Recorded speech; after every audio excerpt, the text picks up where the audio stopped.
Howdy everyone, welcome. Oh, our BGM is on. Turn it off. Okay. Everyone is doing well. Going to prepare my book. Yosh, it's time for our new chapter. Last time, what was it? What did we make disappear from the world? I think it was clock, right? I think that was a clock. Yeah. So, let me check. I think we can start from here. Howdy everyone. How are you today? Let's start from when we made clocks disappear from the world, okay? Okay, we start. The weather was good, a perfect day for a walk. Cabbage walked ahead with a spring in his step. Mom would always go out on walks with the Cabbage. When I think about it, that means Cabbage got to know a part of my mother that I never saw.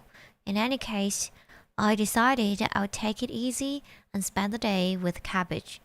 Another thing I wondered about was how was it that Cabbage came to speak like an upper-class gentleman? Then suddenly I knew. It was Mom's influence. Around the time Cabbage first came to live with us as a kitten, Mom suddenly got into TV period dramas. This was during my boom of the late 1990s, when it seemed like everyone was adopting short-lived obsessive interests. She would watch popular long-running series and declare that all Japanese men should be like this. Along with her personal boom came outdated theories about Japanese masculinity. Sorry, Mom, but I really prefer films to TV shows.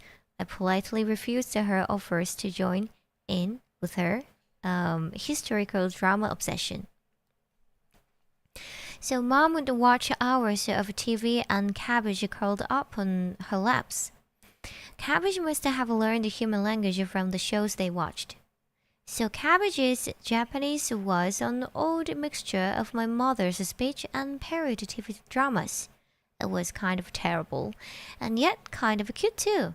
So I decided I wouldn't try and correct it. This is what was going through my head as I followed behind the Cabbage. Cabbage's preferred route for his walks was overgrown with weeds. But here and there wildflowers also bloomed. Below a telephone pole, I noticed some dandelions flowering inconspicuously, and it occurred to me that spring was on its way. Cabbage went up to the flowers and smelled them. Dandelions. When I said the word, Cabbage made a face. What do you call these? Dandelions? Didn't you know? Nope.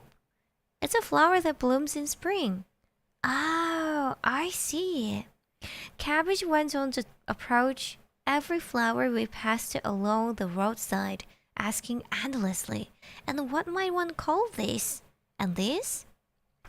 There was an endless variety of wildflowers growing by the side of the road, and Cabbage wanted to know them all. Vetch, shepherd's purse, common fleabane, marguerite, Paris daisy, henbit, and so on. The wildflowers on the roadside were exposed to the north wind and completely dependent on what little warmth they could get from the sun. At the time of year, they were in full bloom. I twirled my memory to try and find the names of the flowers to teach them to the Cabbage. It was strange how the names did come back to me, memories from my childhood all the time ago. Like Cabbage, I used to take walks with my mother when I was small. I would ask her questions too. What do you call that? And that? I suppose I was just like Cabbage. To think that Mom spent her days like that, putting up with me, and then later putting up with cabbage. You'd find a flower and then sit down, then find another flower and sit down again. Walks would last forever. It's not easy taking care of a small child. My mother would tell me this once I'd grown up. But those were happy times all the same. She'd get that faraway look in her eyes, talk nostalgically about the past, then let out a little laugh.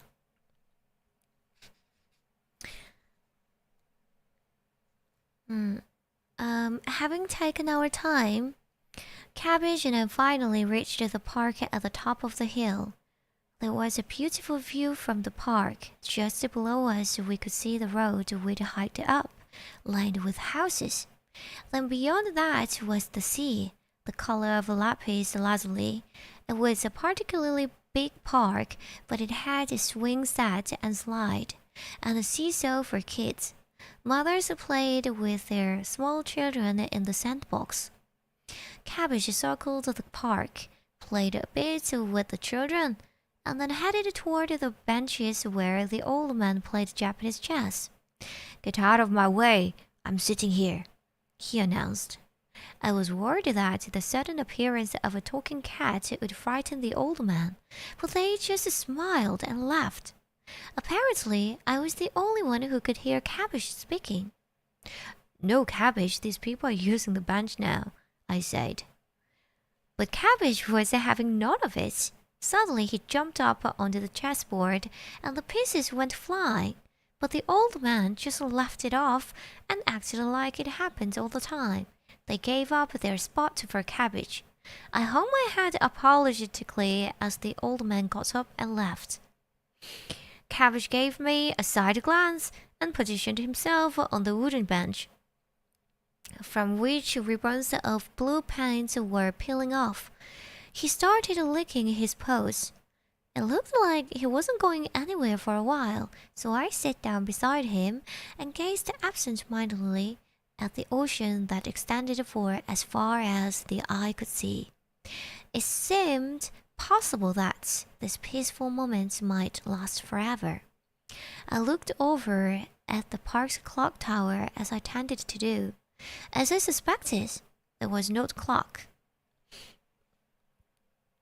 Was the disappearance of time responsible for this calm?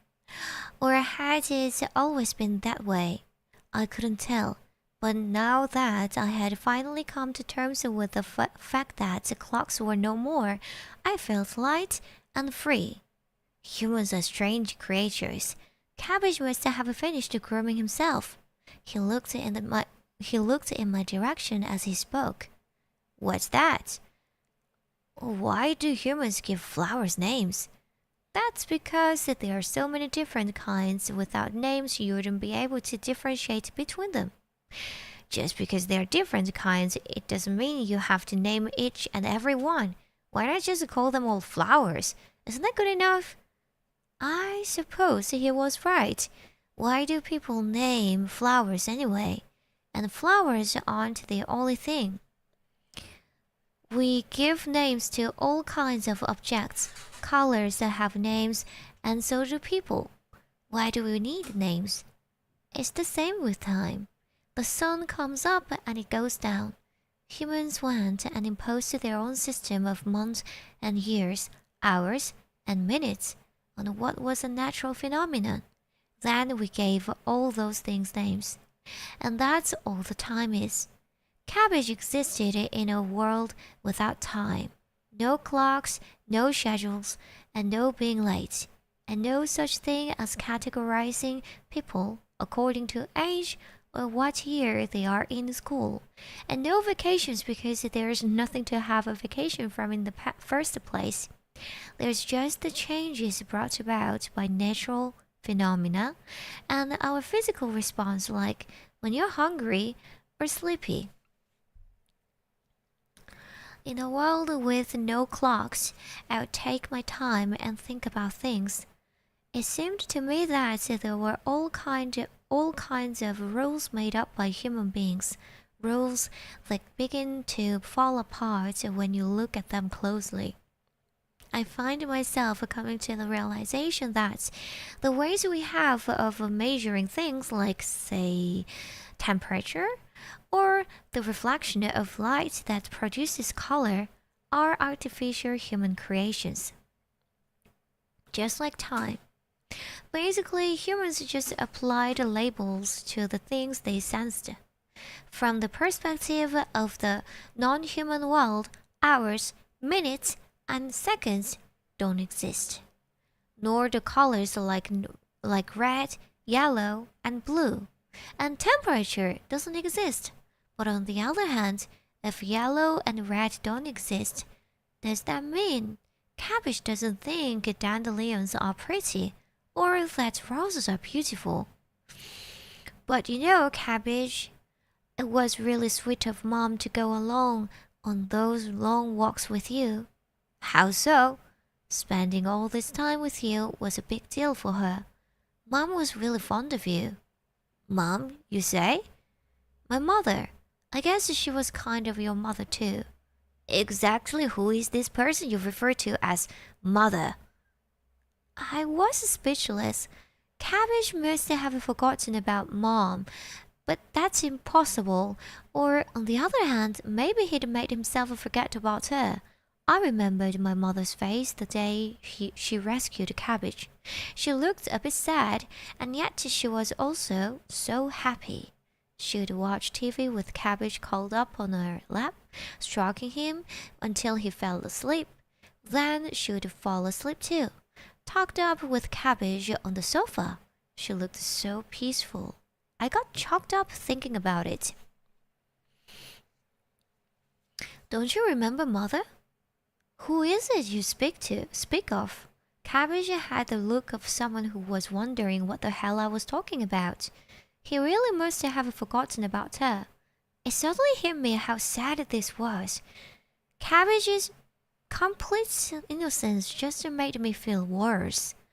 I guess somewhere deep down, I always believed those stories about animals that never forget their master, like in the story of Hachiko, who for years waited at the station for his master to come home without realizing his master had died. But I wonder if that's just wishful thinking on the part of humans. Would Cabbage forget about me soon too? Will there come a day when I disappeared from Cabbage's walls? All the moments I lived through, more or less without thinking about it, began to feel very important. How many more walks would I be able to take with Cabbage? With the amount of time I had left, how many more times would I be able to listen to my favorite music, to enjoy a cup of coffee, a good meal, to say good morning, sneeze, or laugh? I'd never thought about life this way before. It hadn't crossed my mind during any of my visits to my mother. If I'd realized that someday it'd all have to end, I would have appreciated the time I spent with her more. Before I knew it, Mom was gone. She died before any of these things had occurred to me. Had I done anything significant during my 30-year existence? Had I spent time with the people I really wanted to spend time with? Had I said all that needed to be said to the people who mattered? There was a time when I could have called my mother, but my mind was always on my mobile's recent call history. I was so busy dealing with what happened to come up at any given moment that I left all the important things for later. I got so caught up with all the little everyday things that I ended up wasting the time I could have spent on more important things. But the scariest thing is that I never even noticed that I was wasting my precious time.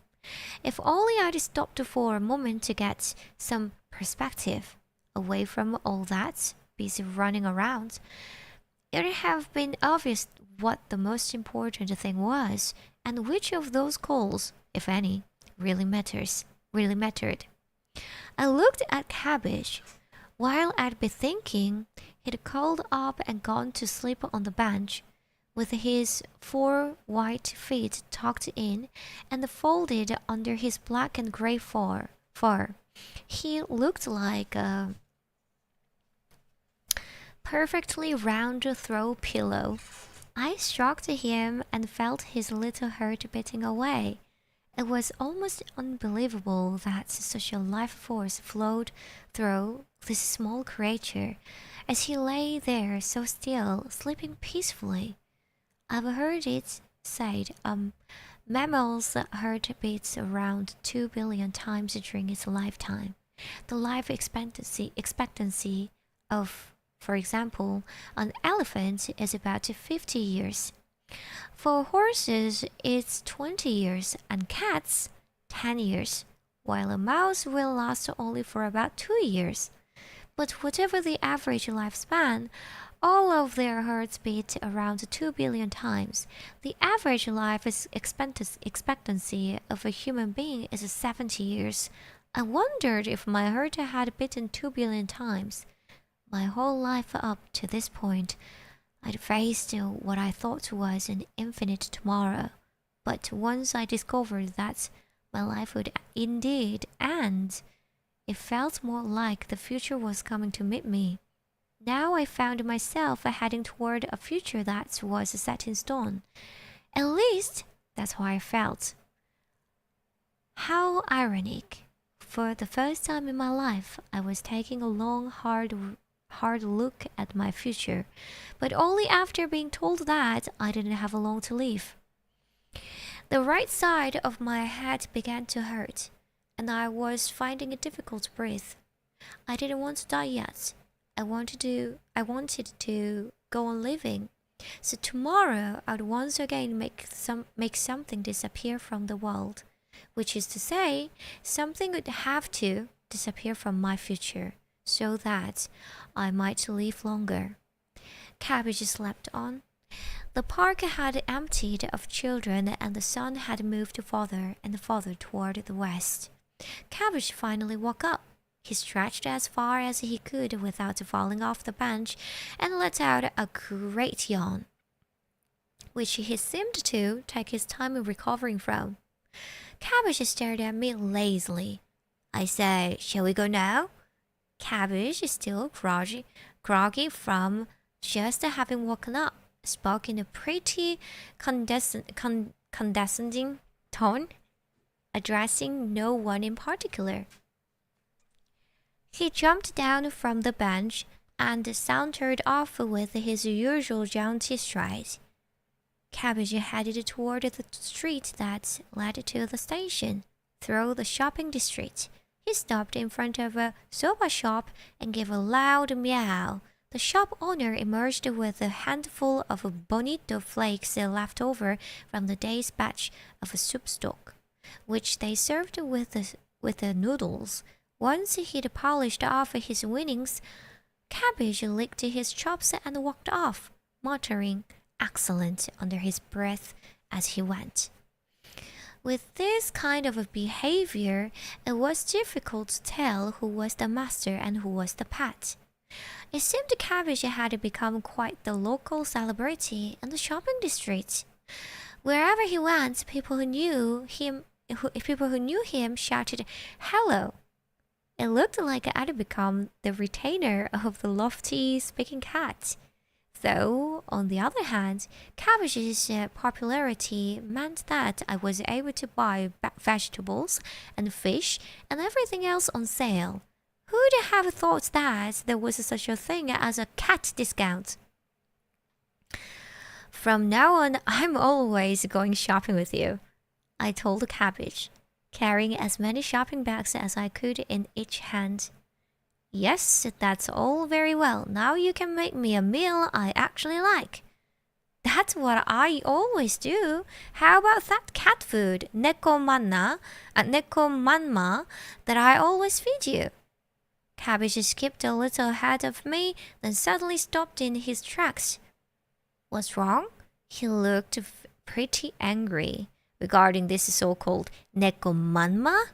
There's something I've been wanting to say to you for some time now. What? Okay, go ahead, say it. Just what is this stuff you call nekomanma anyway? Huh? It's just a hodgepodge of table scraps and other questionable material you humans have thrown together and given a pretty name to. He seemed to be about to burst with the frustration and let out a gruff yowl.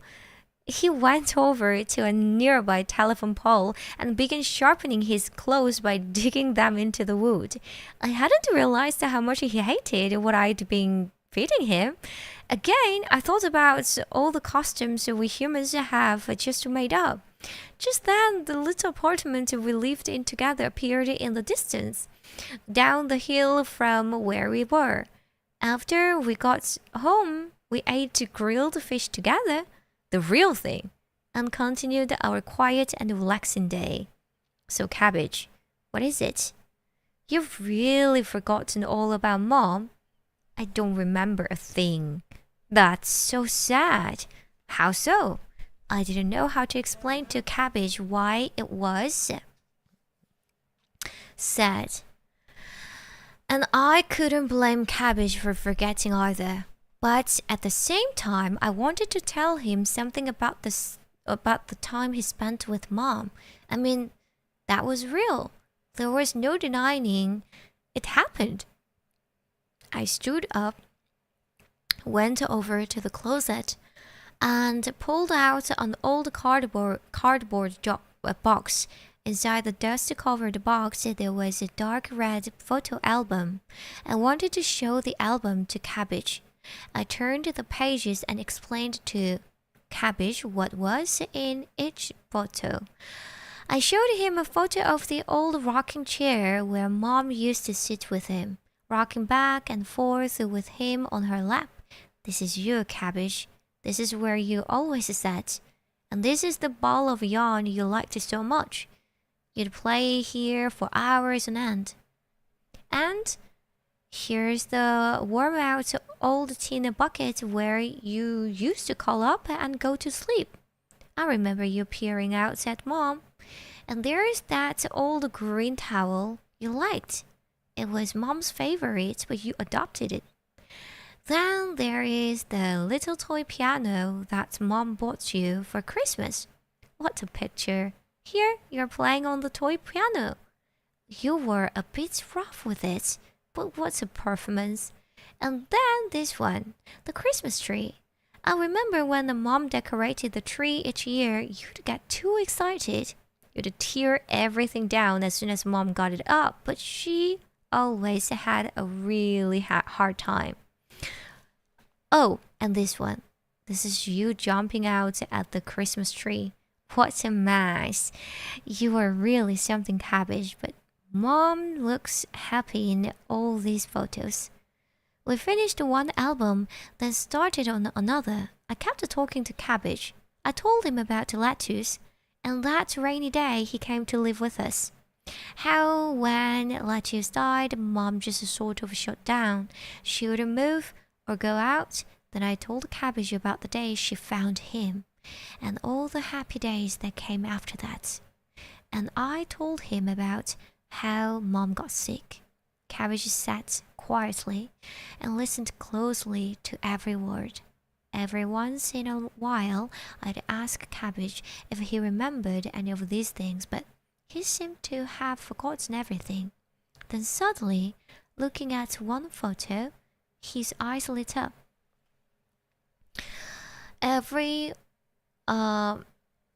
It was early in the morning at a beautiful spot on the coast, and the picture I'm wearing a yukata, an informal summer kimono, and Mom and Dad are in the photo too.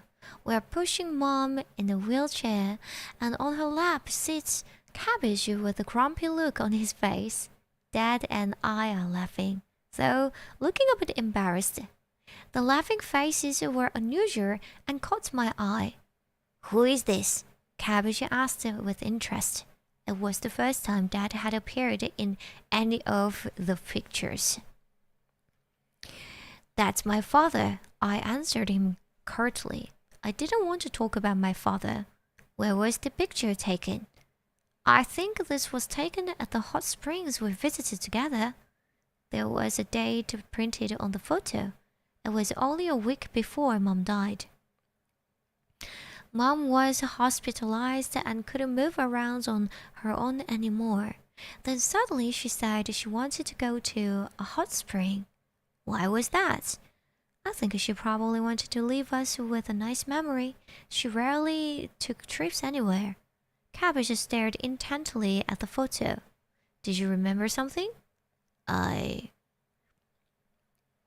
think so. I think I'm starting to feel something. It looked like Cabbage might have recovered a fragment of his memory. I wanted to see if I could get him to retrieve a little more, so I carried on showing him photos and talking him through them. The one from 4 years ago, Mother's condition had become hopeless. She was throwing up and in pain every day. She couldn't sleep. But then one morning she woke up and suddenly called me into her room. She said she wanted to go to a hot spring, somewhere where she could see the ocean. I was bewildered by this sudden request and asked her again and again if she was sure she wanted to take the trip. I couldn't tell whether she really meant it or not, but Mom really wanted to go. She hadn't made any special requests up to that point, so I was surprised. I managed to convince the doctor to let her out for just a day or two, but then she revealed her plan. I want the whole family to come, you and your father and Cabbage. That's what mattered to her, to have the whole family together. Despite my mother's condition, I hadn't exchanged one word with my father during the whole time she'd been ill. I don't think I'd even made eye contact with him. Our relationship, or lack thereof, had hardened over the years. Once we'd established that we never spoke, then that was just the way it was. It had gone on so long. So you can imagine I balked at the idea of going on a trip to a hot spring with him or even talking to him about it. But I knew that this would be my mother's last trip, so I took a deep breath and decided to see if I could convince my father to come. What a stupid idea, my father replied, which was his response to just about everything. But despite my feelings of disgust and the mental exhaustion that came from trying to communicate with him in any way, I persisted and managed to convince him. It was the last trip my mother ever took, and also the first time I'd ever traveled any significant distance with her. So I went out of my way to put together an especially nice itinerary. It was a 3-hour trip by train to a hot spring on the coast. The beach stretched as far as the eye could see, bathed in soft sunlight. It was an elegant inn with a beautiful view of the coastline. My mother had seen the place in a photo in a magazine. It was somewhere she'd always wanted to go. The inn was perfect, a traditional old farmhouse built over 100 years ago, remodeled for use as a hotel. There were only 2 rooms, and a dazzling view of the ocean from the second floor. There was a pretty rustic outside bathing area, and beyond that, the coast spread out into the distance. You could sit and then watch the sunset. I was sure Mom would be happy with the choice so I put everything I had into getting a reservation there. So, on the appointed day, the whole family set out on our trip, with the doctors and nurses waving us off in front of the hospital. It was the first time in a long while that the whole family, all 3 of us plus the cats, had gone away together. In the train, we sat facing each other in crowded seats, with my father and me barely speaking. Mom was opposite us, just smiling and watching. We survived the 3 hours spent together in the same communal space, and then just when we were approaching our limits, the train arrived, the conductor loudly announcing the stop for the hot spring. I pushed my mother in her wheelchair and, feeling hopeful, we headed further in. But when we got there, disaster struck. My reservation hadn't gone through, and someone else had taken the room.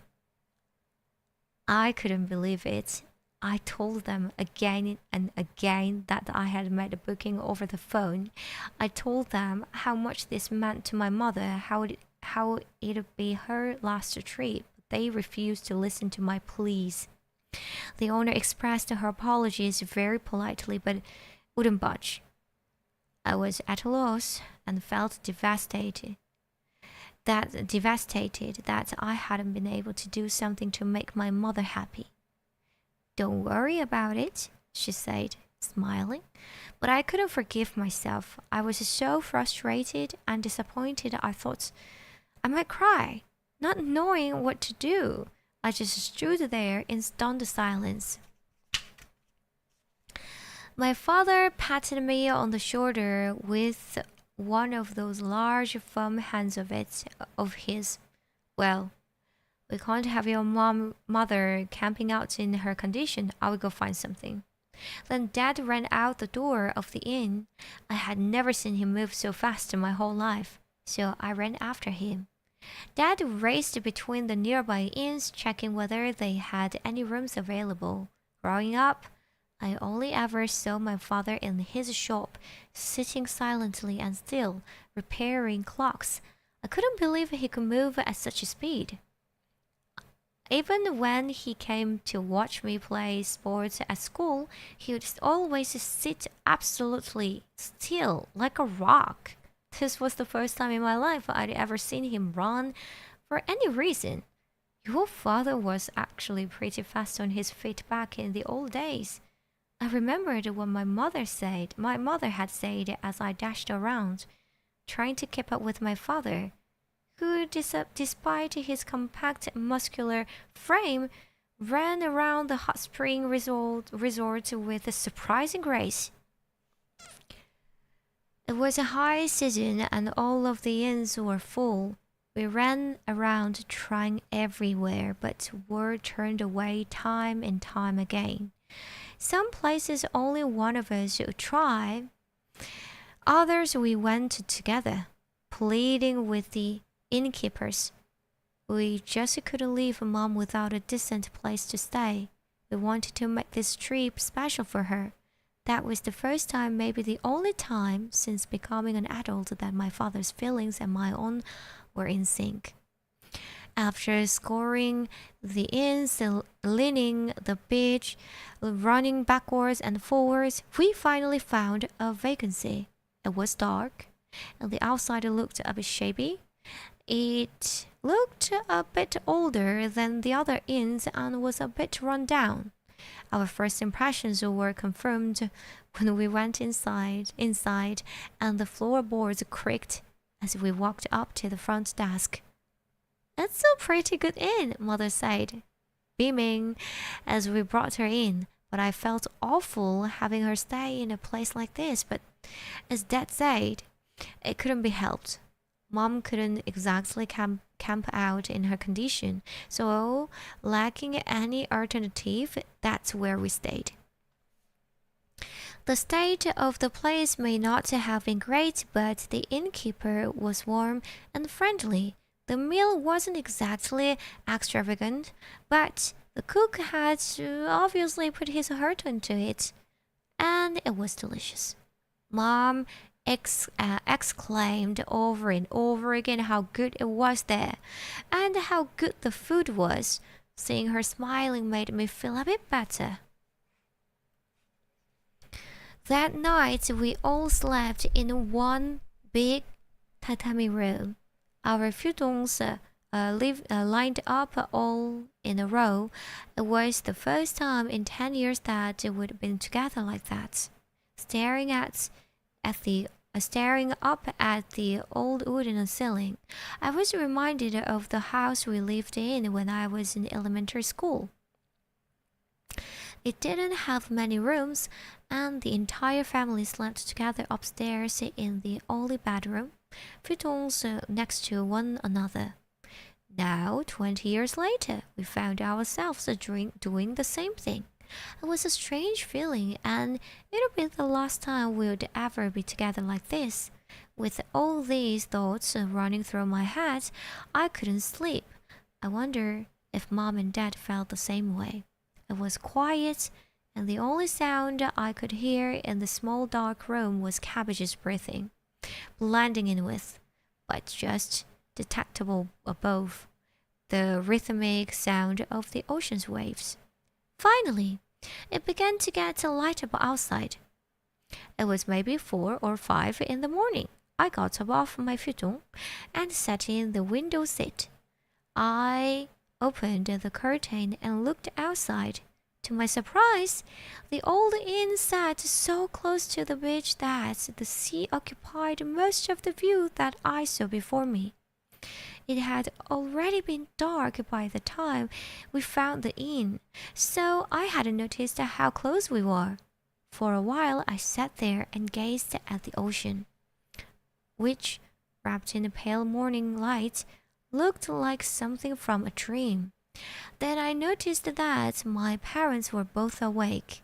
They both had circles under their eyes. I guess they hadn't been able to sleep either. Mother, still wearing her bedtime yukata, looked out the window at the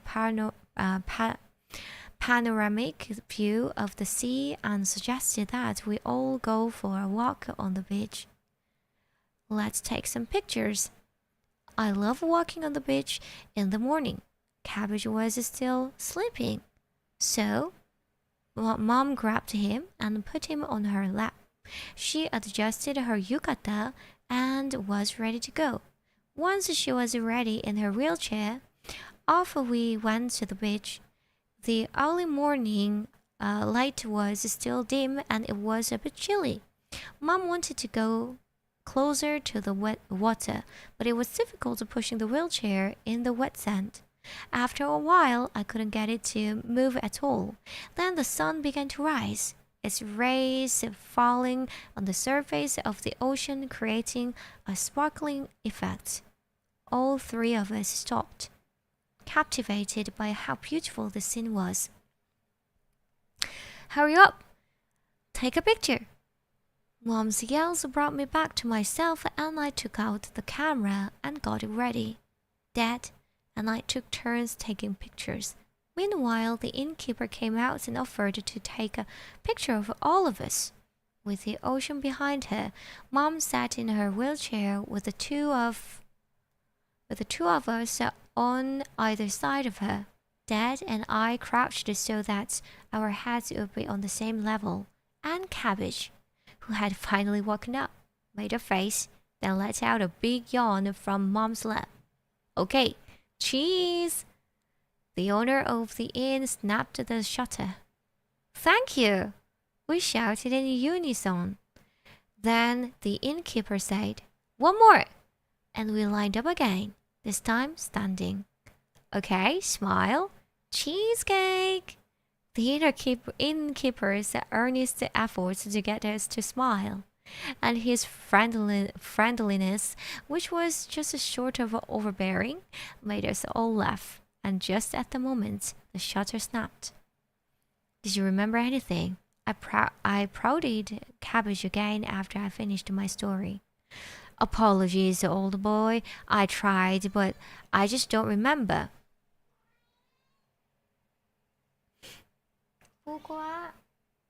Sorry, that's my cat. Yeah.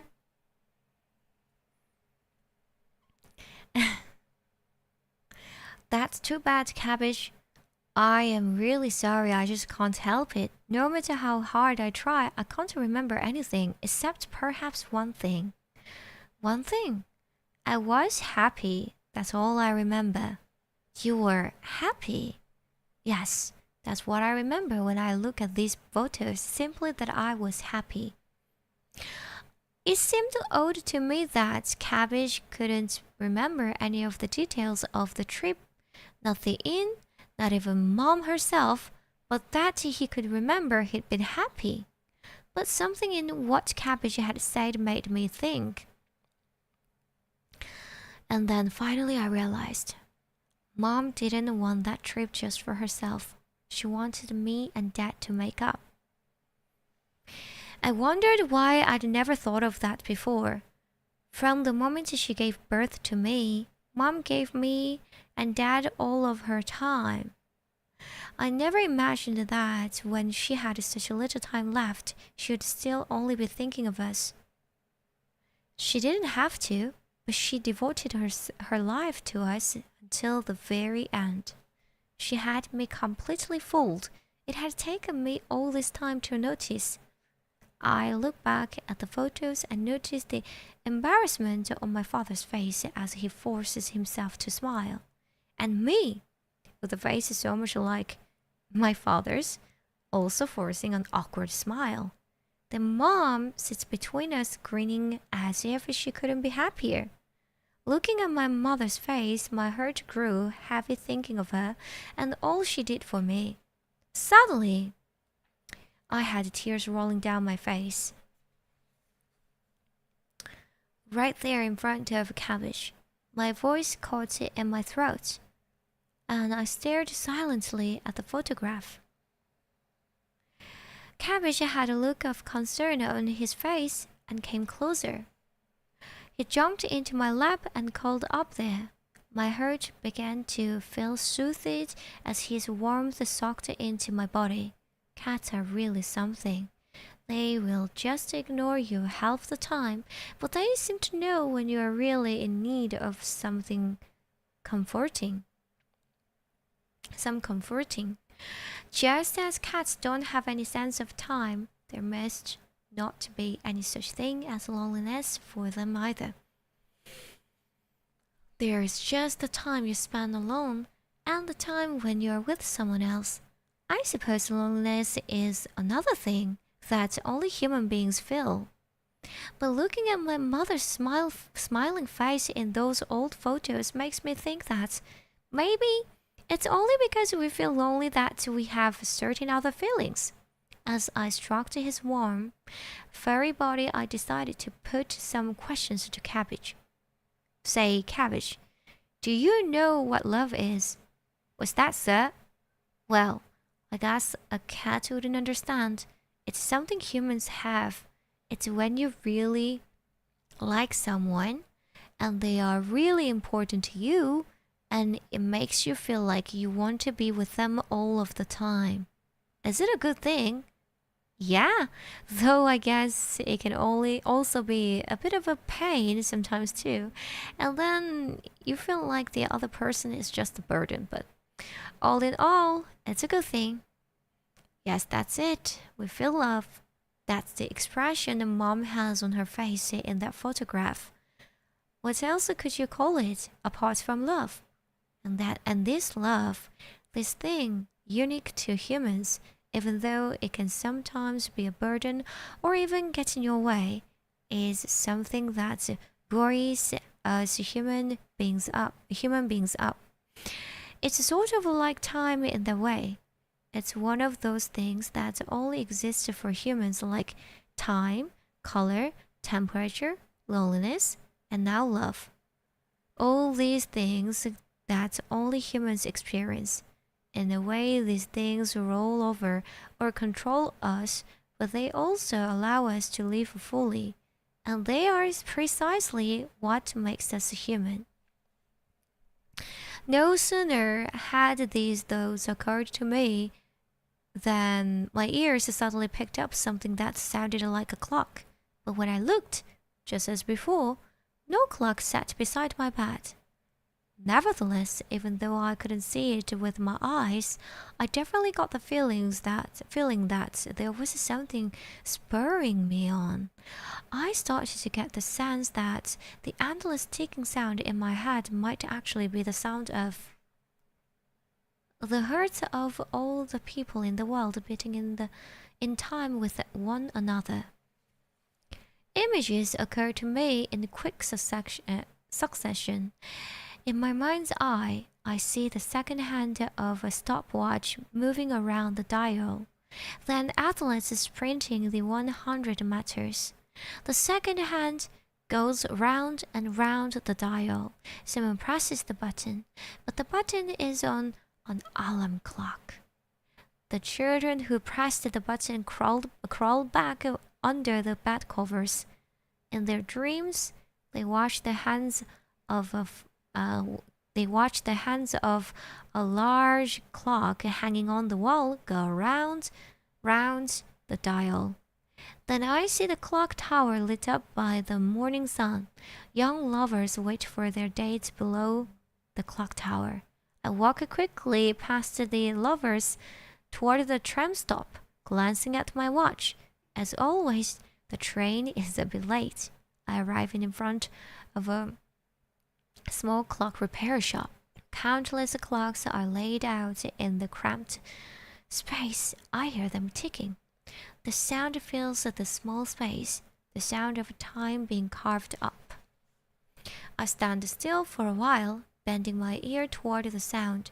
A sound I've heard constantly since the time I was small. The sound that rules my life, but also gives me freedom. Gradually, the beating of my heart grows calm. Then before long the sound fades into the distance, little by little, until it disappears. Well, Cabbage, I guess it's time to hit the sack. I put the photo albums away and called Cabbage. Cabbage let out a meow. Cabbage, what happened? Now you're acting like a cat again. No sarcastic comments came back in the now familiar, outdated way of speaking. Cabbage simply meowed. I had a bad feeling about this. Why, sir, are you disappointed? Suddenly, from behind me, there came a voice. Surprised, I turned around, and there stood Aloha. This time he wore a black Hawaiian shirt with the eerie-looking print, a picture of the ocean at night. He stood there with a big grin on his face. Might this be the end, sir? That's not funny. All right. I'm sorry. I guess the magic spell didn't last as long as I expected. So he's back to being just a normal cat. Are you disappointed, sir? Hey, give it a rest. Okay, I get it. But you know the timing couldn't have been more perfect. Aloha smiled again as he said this. It was that devilish smile. I knew I had seen it somewhere before. It was the look of someone with evil intentions. Something else only humans are capable of. So I've decided what I'm going to have you make disappear from the world next. Aloha was still grinning that big silly grin. I got the sense that something terrible was about to happen, and was beginning to find it difficult to breathe. Imagination. Now, there's another thing that only human beings have.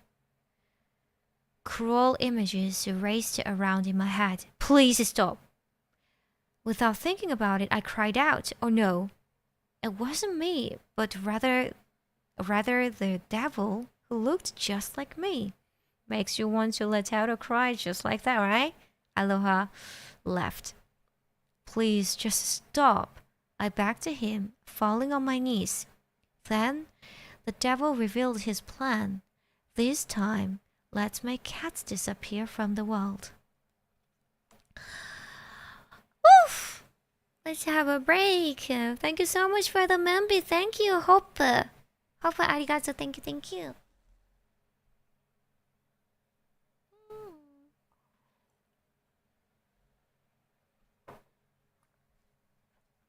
I think we are reaching the final chapter. Almost, I think. No, it's not. I guess we have more. We have more. I hope everyone is enjoying the story. The story is really good. Hmm. What time is it? Oh, we were reading a book for about an hour. Damn, we have to rush a bit so we can go pew pew after this. Okay, let's continue. Friday, if cats disappeared from the world. His small body shook, and he let out a painful meow. He wanted me to save him, but I could do nothing but watch him. Time and again, Latches tried to stand on his own, but instantly collapsed. I guess this is it, I whispered. I guess so. There was a note of sad acceptance in Mom's quiet reply. 5 days had passed since Latches had lain down, as if he were going to sleep. He couldn't eat any more, even presenting him with his favorite fresh tuna got no response out of him, nor would he drink water. He slept for unusually long periods, and gradually we saw that he couldn't stand. Even so, Lattice tried over and over again to stand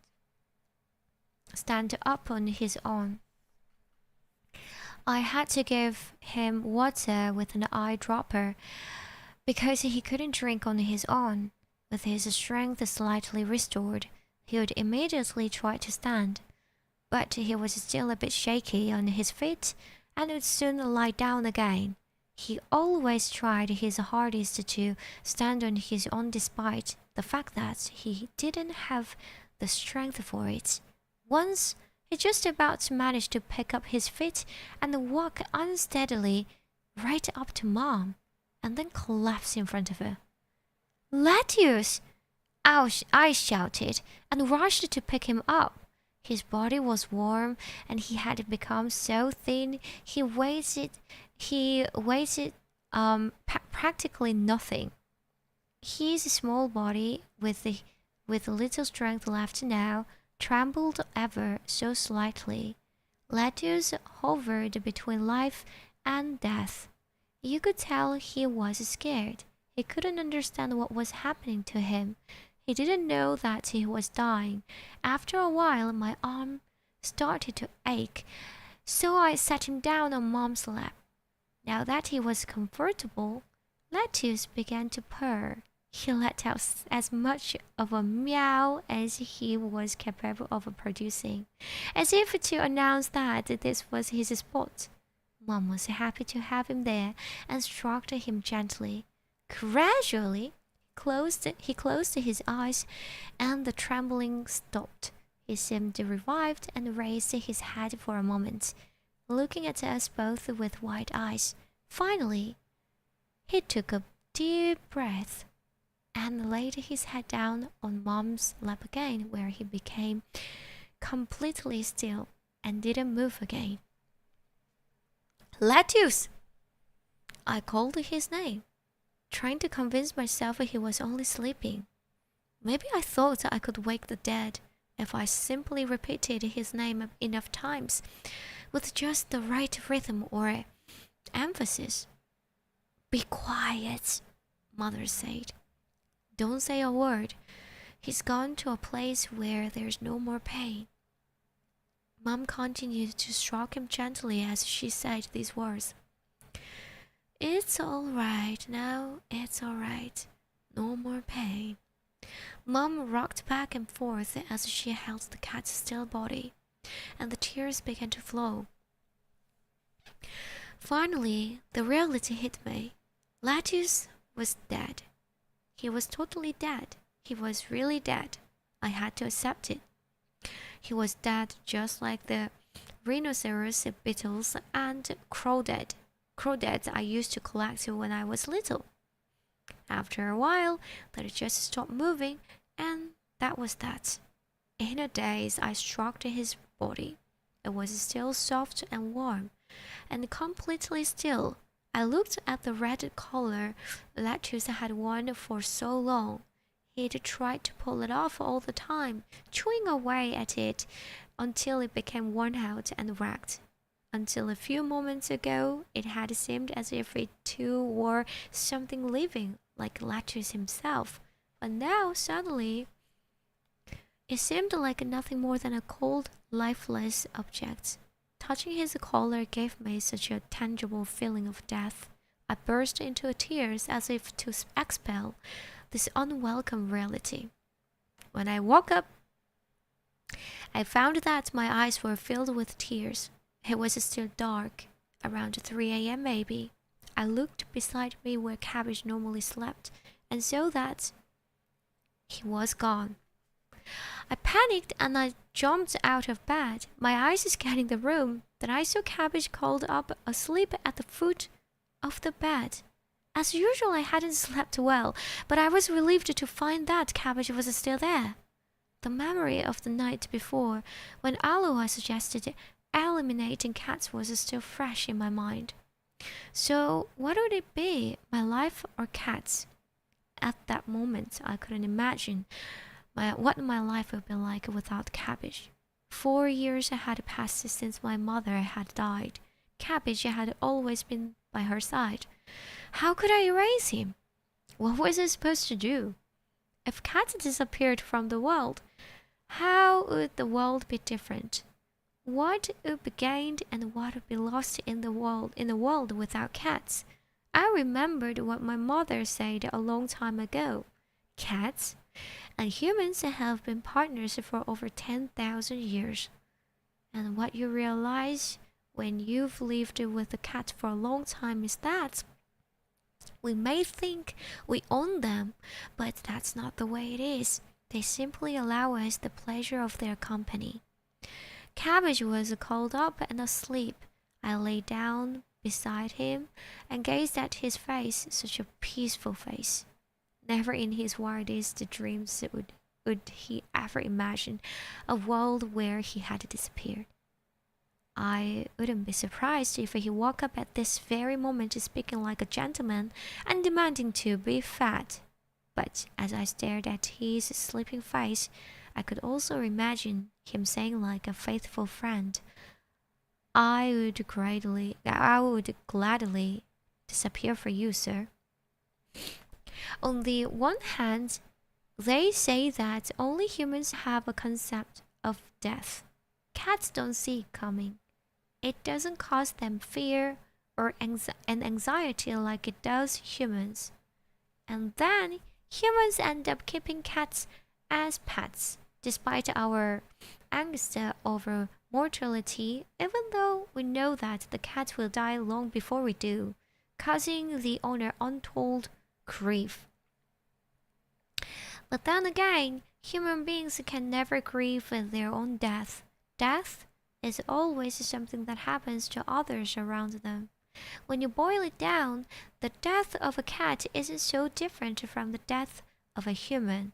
When I thought about it this way, I finally understood why it is that we humans keep cats as pets. There's a limit to how well we know ourselves.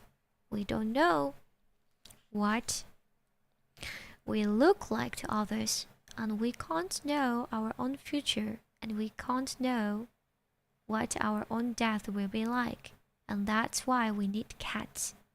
It's just like my mother said, cats don't need us, it's human beings who need cats. As these thoughts were going round and round in my brain, I suddenly felt a sharp pain in the right side of my head. Feeling powerless, I curled up in bed, trembling, just like Lattice when he was dying. I felt so small and helpless in his body of mine, this body now dominated by death. I felt a heavy weight pressing down on my chest. The pain in my head was getting worse. I went into the kitchen and took 2 painkillers, washed them down with water, and then went back to bed. I fell into a deep sleep. So, what are you going to do? I remembered Aloha's voice from the previous night. It's either your life or cats. He laughed as he said the words. That shouldn't be such a hard choice, should it? After all, if you weren't around, who'd take care of the cats? You don't have much to lose. Can you just give me some time? What's there to think about? The answer's obvious. Just hold off for a second. Okay, I get it then. Let me know your decision tomorrow before your life is snuffed out. With this, Aloha disappeared. When I woke up, the sun was shining brightly outside. It was morning.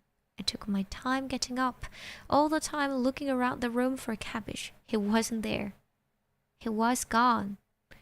Where could he be? Had I decided to go ahead and make Cat disappear while I was still half asleep? I searched the room. First, the old orange blanket he always slept in.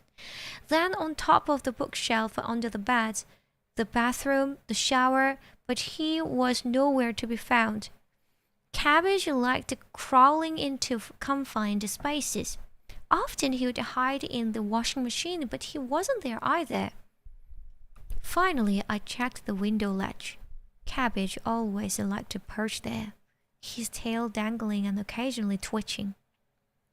I thought of the curve of his back when he was curled up sleeping, and how the hum of his purring was carried on his breath, and how warm his body felt on my lap. Finally, I thought I heard a faint meow coming from somewhere outside. Cabbage? I ran out in a panic, shoving on a pair of sandals. I thought he might be underneath the white minivan that was always parked in the lot across the street, but he wasn't there either. I ran along the route we took on our walk the day before. Maybe he was in the park. I ran up the hill until I made it to where we'd been yesterday. I thought he might be asleep on the park bench with the peeling blue paint, but no sign of Cabbage there. He wasn't at the noodle shop begging for bonito flakes either. So I turned and headed for the row of shops, but he wasn't there. Cabbage! I dashed around blindly, running and running until I'd worked up a terrible thirst. My throat and lungs felt so hot, like they might be about to combust. My leg muscles hurt so much, I thought I might have torn them. I felt light-headed and a bit dizzy, reminding me of a day ages ago when I'd felt a similar combination of a physical exhaustion and emotional pain. It's not something I wanted to ever think about again, but experiencing the same confusion of feelings must have triggered the memory. It was 4 years ago. I remembered that day clearly, running as fast as I could to the hospital. My mother had had another seizure. She had already been in hospital for a long time and would sleep for long stretches, but every now and again she would be woken up by a seizure. The hospital would always let me know, and I would run back to be with her. When I got there on the day, she was sitting up in her bed, in pain.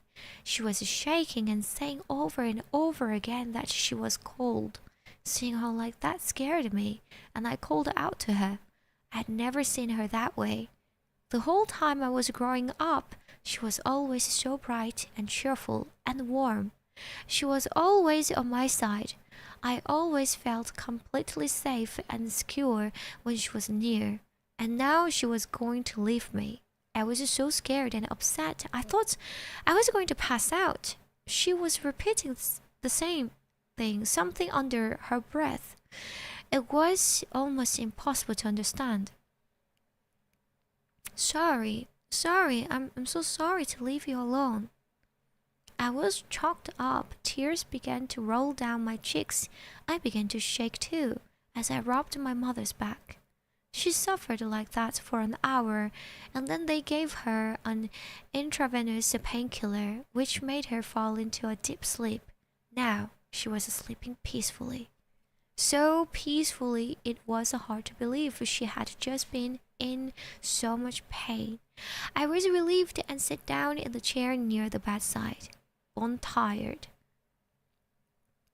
Soon, I fell asleep too. I had no idea how much time had passed. But when I woke up, Mom was sitting up in bed reading a book using a small portable lamp. Suddenly, she was back to normal. Are you okay, Mom? Oh, you are awake. Yes, I'm okay now. Good. I wonder what's going to happen to me. Mom examined her wrist. She had become so thin. I've become just like lettuce. Mom, you shouldn't say that. You're right. I'm sorry. The window of the hospital room faced west, and the setting sun glowed bright pink, even brighter and more beautiful than it usually did. There was a photograph on her mom's bedside. It was one of the photos we'd taken on our trip to the hot spring. Mom and Dad and me, all facing the camera, smiling with our backs to the ocean. The trip to the hot spring was wonderful. Yes, it really was. I was wondering what was going to happen when we didn't get the inn we wanted. Yeah, I really panicked. Looking back now, it seems kind of funny. Yeah, it does. The sashimi was delicious. We should go again. Yes, we should, but I don't think that's really a possibility. Mom spoke matter-of-factly, mentioning several times that she thought it wouldn't happen. I couldn't find it in me to respond to what she was saying. So, I guess Dad hasn't come, right? I couldn't take the silence over the elephants in the room anymore. No, I guess not. I told him he should come, but he just said that he'd visit after he finished repairing the watch he was working on. Oh, did he? Mom had a favorite wristwatch that she wore all the time. It was the watch that Dad was repairing. It was the only wristwatch she ever owned, which was kind of odd when you consider the fact that she'd married a man who repaired clocks for a living. What's so special about the watch? It's the first present your father ever gave me. Oh, so that's it.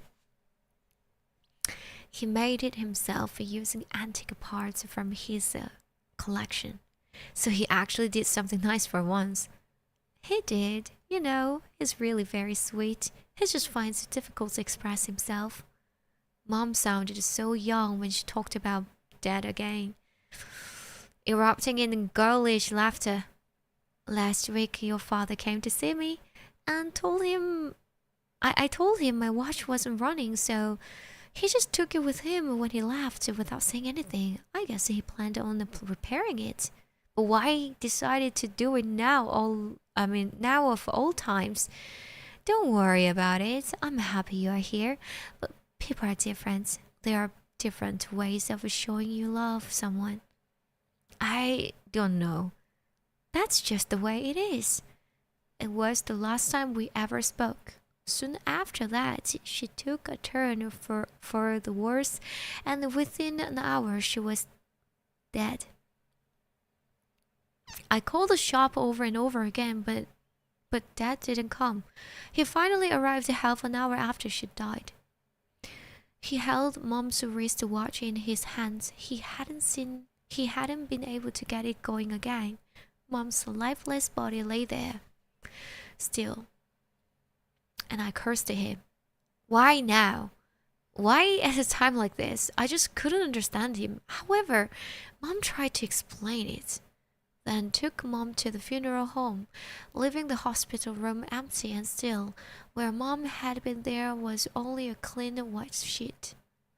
It was more than I could take. On the bedside sat her wristwatch. She always had it on her. It was like a part of her body. And now all the life had gone out of it. The wristwatch had become a piece of useless rubbish. Suddenly, I remembered Lettuce's red collar, and the thought of it made the pain even worse. I picked the watch up and held it close to my heart, and found myself sobbing there alone. I never spoke to my father again after that day. Even now, I can't say how things got so bad between me and my father. We used to be a happy family. We were close. We would go out to eat together, go on holiday, but somehow over time, for no reason I could think of, the foundations that my relationship with my father was built on simply rotted away. But we are family. You just take it for granted that they will always be there and that you will model alone somehow. I always believed that. I never questioned such an obvious assumption. But ironically enough, because we both believed in this unspoken truth, my father and I never bothered to talk to each other, to ask how the other was feeling, or what they were thinking about. We both went on believing that whatever we felt as individuals must be the way it really was, but it doesn't work that way. Instead of thinking of a family as just being there, you need to think of it as something you do. Family is a verb. You do family. My father and I were two separate individuals who happened to be related by blood, and because we accepted and lived with the distance that had grown between us for so long, eventually the last thread connecting us broke. Even when Mom got sick, my father and I never spoke to each other. We both put our own needs and what we were going through first. We didn't think about Mom and what she needed. Even as Mom started to feel worse and worse, she carried on doing the housework, and though I think a part of me knew, I still didn't take her to see the doctor. I just blamed my father for expecting her to continue doing the housework, even in her condition. And I suppose he blamed me for not taking her to see the doctor. When the end came, I only cared about being by Mom's side, while the only thing Dad seemed to care about was repairing her watch. Even Mom's death couldn't bring us together. I ran and ran with no idea where I was going, and I still couldn't find Cabbage anywhere. Had cats really disappeared from the world? Had I made Cabbage disappear? Would I never see Cabbage again? Would I never get to touch his soft fur again? To feel his warmth against my body?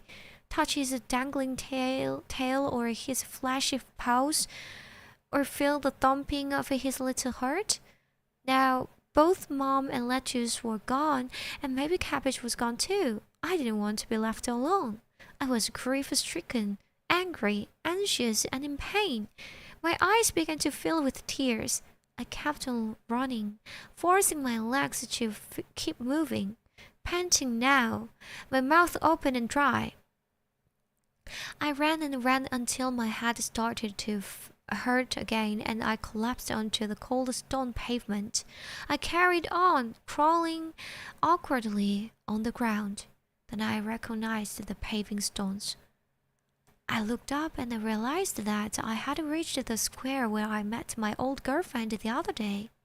I'd just run the same distance it took the tram 30 minutes to complete. I was too late.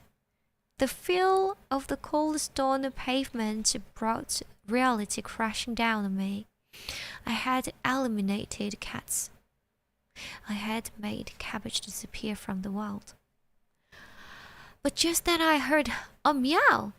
I thought I could make it out, coming from a distance. I stood up mechanically. Then I heard it again. I ran toward the sound. Was I dreaming? Or was it real? My head was spinning, and I couldn't think straight. I forced myself to run even though my feet felt like lead weights. Following the meowing, I found myself standing in front of a red brick building.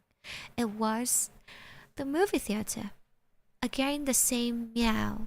Cabbage was there, on the counter in the movie theater, in the same position he always adopted. He was stretched out with his tail dangling over the counter's edge. He jumped gracefully onto the floor and walked toward me, letting out another meow. I picked him up and squeezed him tight, feeling his soft fur, and hearing him purr gave me the sense that this was what life was all about. It's good you two found each other again. There she stood in front of us.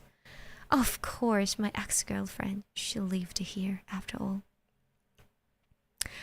I wasn't so surprised when Cabbage turned up here on his own. Thank you, I'm so relieved.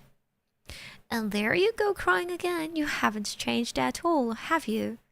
Only then did I realize that tears were streaming down my face. It was embarrassing, but I was just too happy for words. Cabbage hadn't disappeared. It was back in my arms. I wiped the tears away and got back to my feet. Well, this must have been your mother's doing. What do you mean? She handed me a letter. It was addressed to me. It had a stamp, but no postmark, meaning that it had never been sent. Someone wrote it, but then never mailed it. It's from your mother. She had me keep it for you. From Mom? Yes, right. Back when your mother was in the hospital, I paid her a visit, and she asked me to hold on to it. I had no idea until now that my old girlfriend had visited my mother when she was in the hospital. I was finding it hard to believe, but took the letter from her anyway. Your mother wrote you the letter while she was in hospital, but she just couldn't send it. She was afraid that she'd never see you again once you'd read it, so she asked me to give it to you if you were ever going through a really hard time. I see. At first, I turned her down because I had broken up with you years before and I didn't expect to see you again, but then she said it didn't matter if you never got it. She just wanted someone to have the letter. And then, when I saw the cabbage they had turned up here today, and that you were beside yourself in tears, I realized that it was time to give you the letter. Now? She did say to give it to you if you were going through a difficult time. Oh, right. Your mother was really great. She just knew things. It was like she had magical powers or something. Hearing herself say this, she left. I sat down on the sofa in the theater lobby and put Cabbage on my lap. Then I carefully opened the letter. On the top of the first page, in large letters, she had beautiful handwriting. It said, 10 things I want to do before I die. The title was a bit of an anticlimax. So both mother and son, without knowing, had written the same thing. I couldn't help but laugh and carried on to the second page. I don't have much longer to live. So I thought I'd note down 10 things I'd like to do before I die. I'd like to travel and enjoy delicious gourmet meals, and I'd like to kit myself out in some really stylish clothes. But then, as I wrote these things, I began to wonder, was this really the kind of a thing that was important to me? Is this really what I want to do before I die? I started a new list when suddenly I realized that all of the things I wanted to do before I died were for you.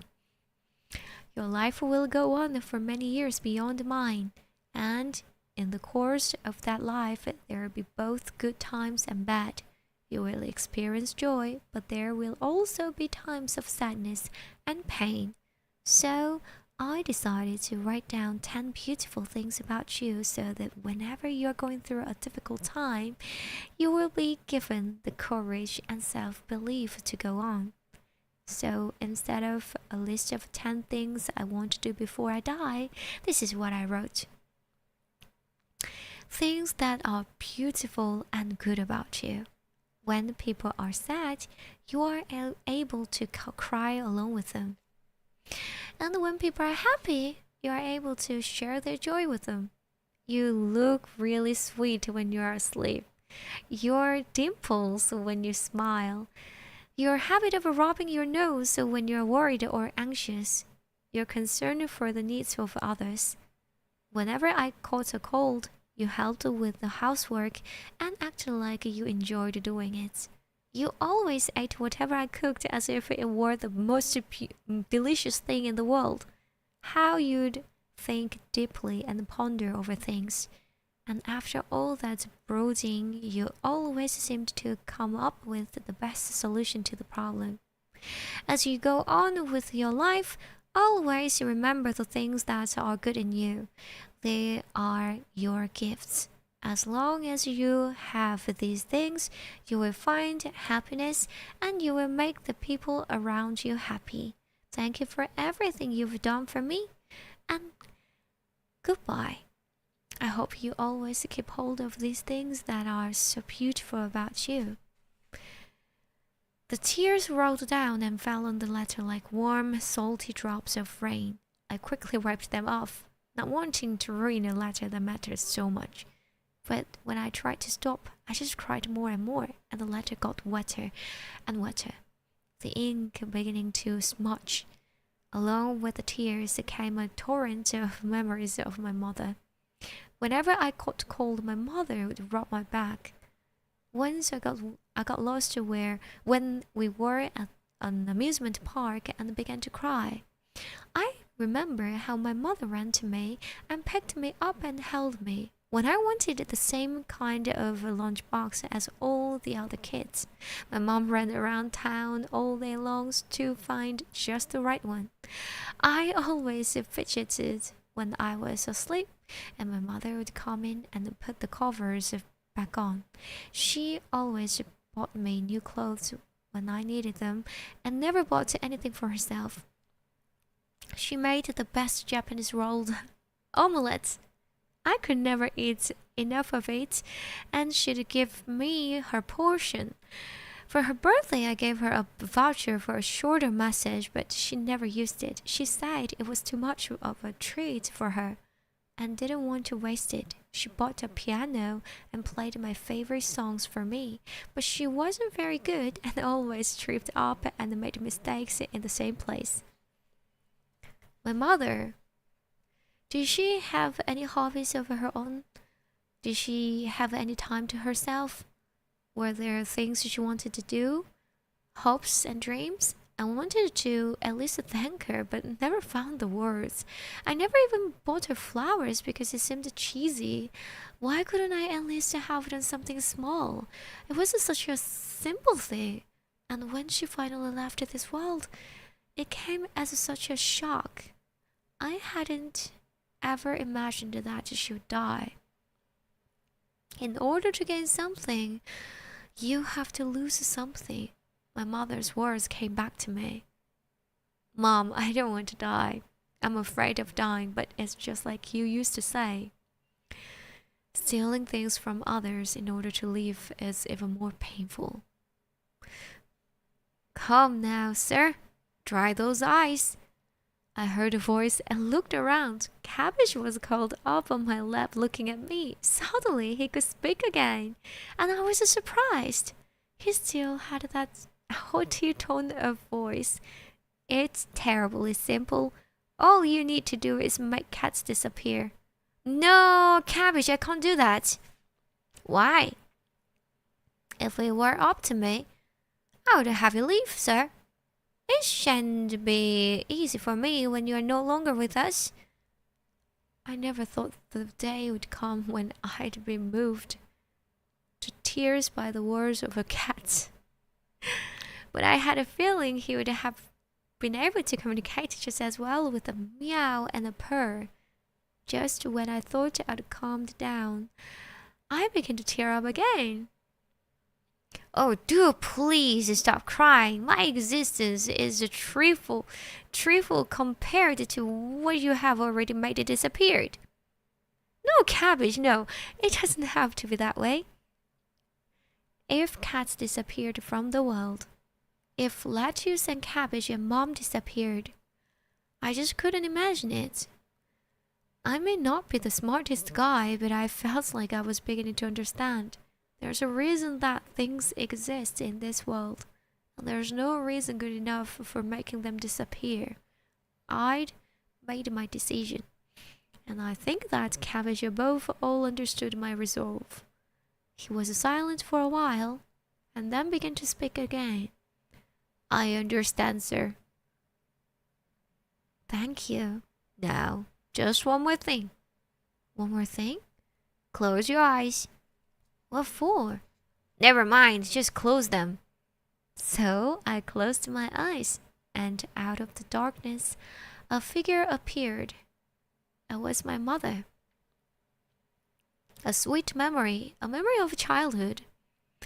When I was little, I would get upset all the time and wouldn't calm down or stop crying. Then my mother would say softly and gently, close your eyes. Why? Never mind, just close them. So I closed my eyes, still crying. In the darkness, my emotions became a black whirlpool, swirling rounds and rounds. What do you feel? Sad and upset, Mama.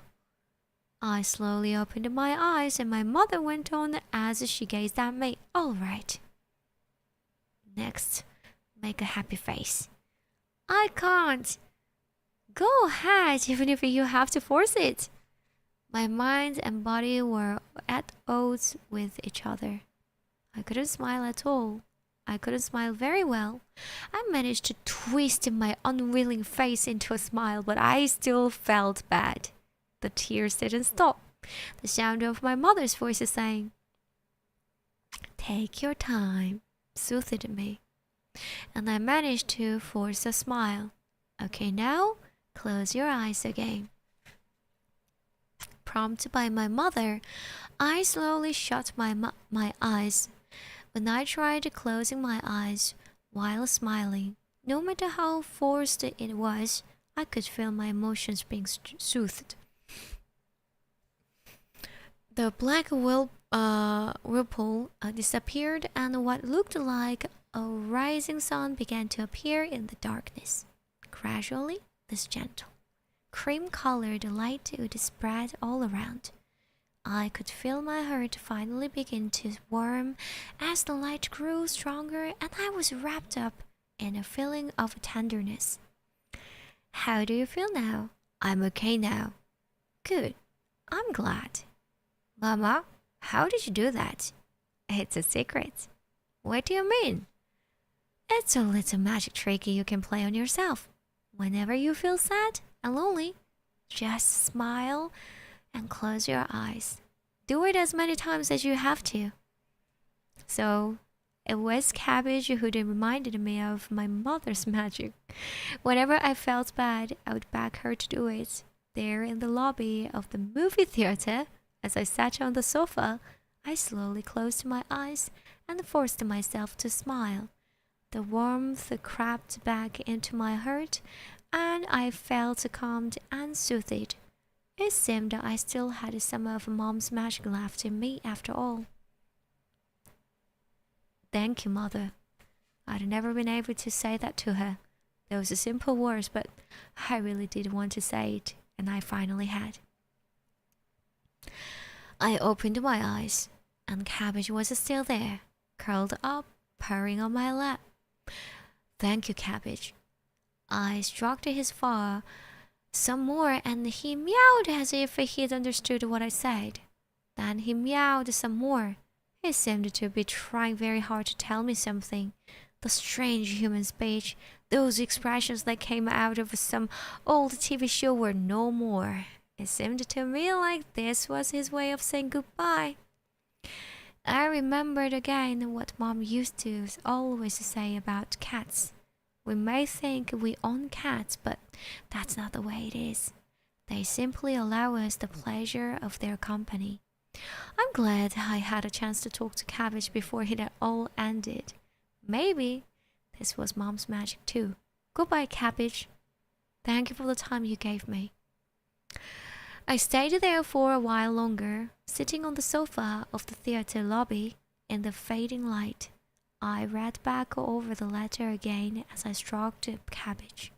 I read it again and again, but each time there was something at the end of the letter I got stuck on, like being pricked by a thorn. I felt a little stab of pain in my heart. There was still one thing I had left to do. This is what it said at the end of the letter. Please, make up with your father. I want you two to get along. I don't know whether I'm happy or unhappy, but there's one thing I do know. You can convince yourself to be happy or unhappy. It just depends on how you choose to see things. When I woke up the next morning, Cabbage was asleep next to me. Saturday, if I disappeared from the world. I could feel his soft fur and hear his little heart beating away. So cats hadn't disappeared from the world. That meant that I was going to disappear from the world. If I disappeared from the world, I tried to imagine what it would be like. I suppose it wouldn't be the worst thing to have ever happened. Everyone dies eventually. The fatality rate is 100%. So when you think about it in that way, whether it's a happy death or an unhappy death depends on how you've lived your life. Again, my mother's words came back to me. In order to gain something, you have to lose something. In exchange for my life, I made mobile phones, movies, and clocks disappear from the world. But I couldn't bring myself to get rid of cats. I realized that it might seem stupid for me to give up my own life for cats, but that's just the way it is. It's who I am. There was a real possibility that I was some kind of an idiot, but I really don't get any satisfaction out of extending my life in exchange for other people losing something they hold very dear. For me, cats are no different from the sun and the ocean and the air we breathe. So, I have decided to stop making things disappear from the world. I have decided to accept the life that has been given to me exactly as it is, even though it seemed like it would be on the rather short side. So that means that I'm going to die soon. When Cabbage and I got home last night, Aloha was waiting for us. He wore his usual loud outfit, Hawaiian shirt and shorts, with a pair of sporty sunglasses perched on his forehead. I was annoyed to see him, but on the other hand, a part of me found seeing the same old outfit almost reassuring. It's kind of frightening how easily you get used to things. Hey, where the hell were you? I thought maybe you'd been spirited away or something. I was about to lodge your missing persons report with the man upstairs. Sorry? Wow, there, what happened? Lost your mojo? You gotta jump right in there and get back into the groove. I'm sorry. It's okay. No worries. Let's just get on with it. Time to erase. You know what? Aloha pointed his finger at Cabbage and began humming a cheerful tune. I won't do it. Huh? I said, I won't do it. I will make cats disappear. Are you serious? Yes, I am serious. I looked at Aloha's surprised expression and couldn't help laughing. What's so funny? You're gonna die, man. Are you sure about this? Yes, I'm okay with that. I'm not going to make any more things disappear. But you can live a lot longer. Aloha looked disappointed. Yeah, but just being alive doesn't mean all that much on its own. How you live is more important. Aloha retreated into silence. Then, after staring at my face for a long time, he opened his mouth to speak. Well, Looks like I've lost to God again. Man, humans can't do anything with them. What's wrong? Oh, nothing. Forget it. It's my loss. Go ahead and die if you want to. Hey, that's not nice. Although, of course, I am going to die. I laughed, and then Aloha started to laugh too. Well, I guess we'll be going our separate ways now, huh? Yes, that's right. Strangely enough, I'm kind of sad. Yeah, me too. You were a really interesting guy. You too, a real funny devil. Don't get me started. By the way, what does the devil normally look like? You really want to know? Yes, I do. Well, actually, I don't really have any one specific form. What do you mean? The devil only exists in the hearts and minds of humans. Then you humans express that in lots of different forms. It's kind of random, like with the horns, or a pitchfork, or in the form of a dragon. Ah, I see now. Though I take a particular exception to the horns and the pitchfork. I mean, give me a break. That's just bad taste, don't you think? Yeah, you're right about that one. I don't like that look at all. I'm not surprised. So you see, the form I take all depends on your imagination.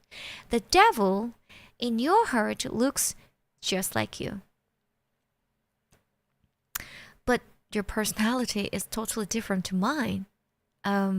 Yeah, but I think that's the important bit. In other words, I'm the person you could have been. In what sense? It's the side of yourself that you never showed. You know, cheerful but shallow, wearing flashy clothes, doing whatever you wanted without worrying about what other people would think, saying whatever you want, no matter how inappropriate. Yeah, the total opposite of me. Right. I'm made up of all those little regrets in life. Like, what if whenever you reached a fork in the road in life, you'd gone the other way? What would have happened? Who would you have become? That's what the devil is all about. It's what you wanted to become but couldn't. It's both the closest thing and the farthest thing from who you are. So, do you think I turned out okay? Hey, I'm not exactly the best person to be putting that question to. I wonder if I will have any regrets when it comes time to die. Oh, of course you will. You want to live, right? You might even beg the devil to come back. Humans tend to regret the life they never lived, the choices they never made. Those who know they will die tomorrow live to the fullest in the limited time they have. That's what some people say. But I tend to disagree. When a person becomes aware of their impending death, they have to make a compromise between the life they wish they could have led and the reality of death. Sure, there are all the little regrets, the broken dreams, but you have to go easy on yourself and be flexible. Having had the chance to make things disappear from the world in order to gain just one more day of life, I've come to realize that there's a certain beauty in those regrets, because it's proof of having lived. I will not eliminate anything more from the world. And I may regret it at the moment I actually die. But that's okay with me. No matter how you look at it, life is full of regrets anyway. I was never able to be completely myself or live my life in exactly the way I wanted to. I'm not sure I ever even figured out what exactly being myself really meant. So, I will die with all those failures and regrets, all those unfulfilled dreams, all the people I never met, the things I never tasted, the places I've never been. But that doesn't bother me anymore. I'm satisfied with who I am and how I've lived. I'm happy to have been here at all. Where else but here could I have been? The last week has been so strange. First, finding out I didn't have long to live, and then the devil appearing and making things disappear from the world in order to give me another day of life. It's kind of like the apple that was offered to Adam and Eve, a bet between God and the devil. Maybe what God was really asking me to consider wasn't the value of the things I was making disappear, but the value of my own life. God created the world in 6 days, and in the same number of days I went and made things disappear one at a time, but I couldn't bring myself to make cats disappear, and instead I decided that I would become no more. And soon I will have my day of rest too. Seeing me deep in thoughts like this, the devil laughed at me. In the end, you came to know exactly how wonderful life is. You became aware of who the most important people to you are, and the value of lots of other important, irreplaceable things. You traveled around the world you live in and saw it anew. And you found that despite the boredom and routine of that world, there is a real beauty in it. That on its own makes my having come here worth it. But I'm going to die soon. Probably so, but one thing's for sure, you're happy now that you've realized that. I wish I would have realized that sooner. Yeah, but no one really knows exactly how long their life will be. It could be another few days, or it could be a few months. It's the same with everyone. No one knows exactly how long they are going to live. Yes, I suppose to. So, there is really no such thing as too late or too soon. That's a nice way of thinking about it. Don't you think so? Anyway, I just thought I would throw that in as an extra freebie since this is the last time we will be seeing each other. Make sure the last thing you do is done with passion. Go all the way. Well, it's time now. Goodbye. Aloha said goodbye in his usual complete lack of seriousness. He gave me a wink. That is his poor imitation of a wink. And then he was gone. Cabbage let out a sad-sounding meow. Then I began to get my affairs in order. I was preparing to die. First, I cleaned my room and threw away anything unnecessary. I got rid of embarrassing diaries, out-of-date clothing, and photos I hadn't been able to part with until now. Fragments of my life appearing and then disappearing. I wondered whether Aloha would have given me an extension of my life if I had thrown away things like this. But anyway, I had no regrets. I was relieved now that I didn't need to make anything else disappear. I threw away all kinds of things that brought back memories while Cabbage did his best to get in the way. By the time I was done, it was evening. Orange rays of light spilled in through the window, landing on the metallic box sitting on top of the dining room table. I would found the box deep inside the wardrobe. It was a shabby old thing that had, at one time, contained cookies. It was my box of treasures from when I was a little kid. I stared at it for a while. It held things that were important to me at one time, and I'd completely forgotten about its existence. Whatever was in it, I probably wouldn't consider it treasure at this point in my life. People are fickle that way. Something they once valued becomes meaningless to them almost overnight. Even the most treasured presents, letters, and beautiful memories I've forgotten about, becoming useless odds and ends. Long ago, I had sealed my treasures in this box along with my memories. I hesitated over opening it. I couldn't do it. I went out instead. I left the apartment and headed to the funeral home. I decided to plan my own service. The funeral home was on the far edge of town and had an elegant ceremonial hall, showing just how lucrative this business was. I talked to the salesman and discussed their various packages. The salesman was warm and understanding when I explained my circumstances and went through the fees for the various items.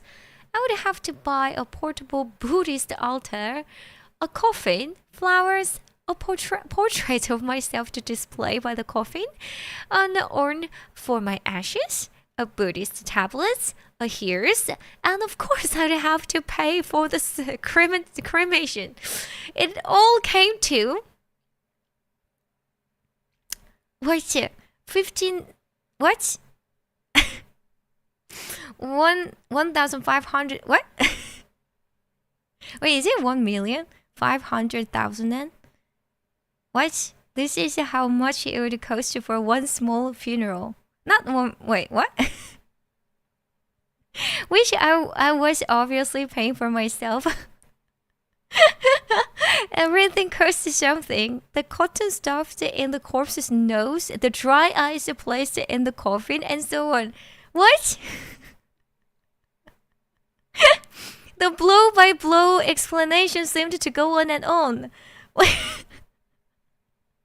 The dry... okay, I'm sorry. It's... I never prepared the funeral myself, that's why. I'm surprised by numbers here. The dry ice alone, put in the coffin so that the body won't decay, would cost 8,400 and per day? So stupid! Each of the items was ranked with a breakdown of the price given. Nani? Price given. Even after death, there is a scale you are graded against. What awful creatures we humans are! But it doesn't stop there.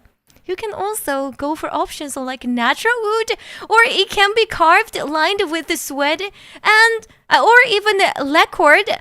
Cost per item anything from 50,000 to 1 million yen. The salesman led me into a dimly lit room where they displayed the coffins. I tried to imagine myself inside of one of those things. My funeral. But who'd come? Let's see. Friends, former lovers, relatives, former teachers, colleagues, and how many of these people would really grieve for me? And when it came time for the eulogy, what did they say about me? He was a nice and funny guy. Or he was lazy, impatient, hot-headed, unpopular, a loser who couldn't get a date. What will they talk about? What memories will they share as they gather around my casket? Thinking about this, I started to wonder, what had I given to the people around me while I was alive? What would I be leaving behind? My whole life will be summed up in those moments that I won't be around to see. The time after I'm dead. In all the 30 years I'd been alive, this was the first time.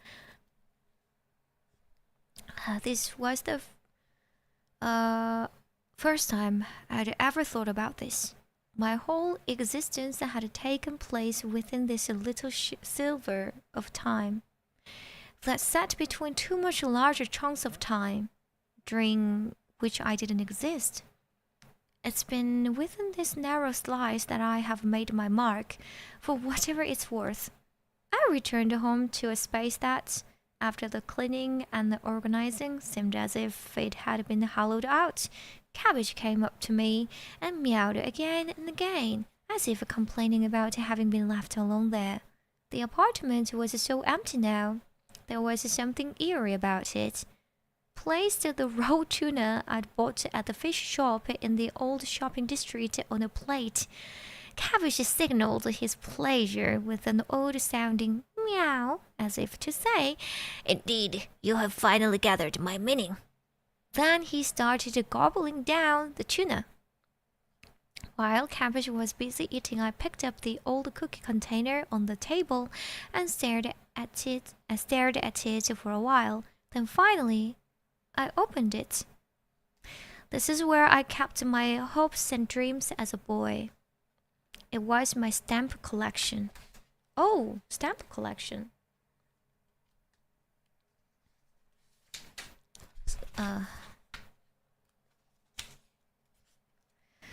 There were stamps of all colors and sizes from around the world. All at once, the memories began flooding in. They were memories of my father. When I was a small boy, my father bought me a collection of Olympic commemorative stamps. They were small and colorful and too special to use for mailing letters. After that, my father often brought me presents of stamps. Small and large stamps, Japanese stamps, and stamps from foreign countries. My father was so shy and reserved, he rarely spoke. So the stamps became a kind of a way for us to communicate. It's strange, but it's almost as if I understood what he was thinking about it, depending on the kind of stamps he gave me. When I was in elementary school, my father traveled to Europe with a group of friends. He sent postcards from all of the places he visited. There were large, colorful stamps on the postcards. The one I remember most clearly had a picture of a cat yawning. It made me laugh. It looked just like lettuce. It was one of the few jokes my father ever came up with. It made me happy, and I removed the stamp by soaking the postcard in water overnight. I added it to my collection. I couldn't sleep that night imagining all the places my father had visited in Europe. I imagined him on a street corner in Paris, buying the cat stamp at the shop, speaking in stilted French, and then sitting in a cafe writing the postcard. I even imagined him dropping the card into a yellow mailbox, and then the postman collecting it, taking it to the airport where it was loaded with all the mail heading for Japan, and then finally the postcard if it delivered to my own town and then to our house. The entire journey of the postcard after it had been posted fascinated me. Finally, I understood why I ended up being a postman. I would spend ages gazing at the stamps, all the different colors and the many countries they'd come from. There were all kinds of pictures and designs on the stamps. Pictures of people and places I could only imagine. They became really precious to me. Then I thought about all the things I might have made disappear from the world if I'd gone on with that devil's deal. Maybe the world wouldn't have changed that much without these things in it, but at the same time, it's all these individual objects along with all the other things that exist that make up this world. That's what occurred to me as I held these little squares cut out of paper. Somehow I began to feel like the whole process of placing a stamp on an envelope and mailing it arriving at its destination had a deeper meaning. Just imagining it gave me a certain warm, happy feeling. Then I realized what I needed to do in the time left to me. I needed to write you a letter. I needed to write about all the things I'd never told you these past years. The thousands of words that lay dormant within me. All the greetings I never sent you away. The emotions I never shared.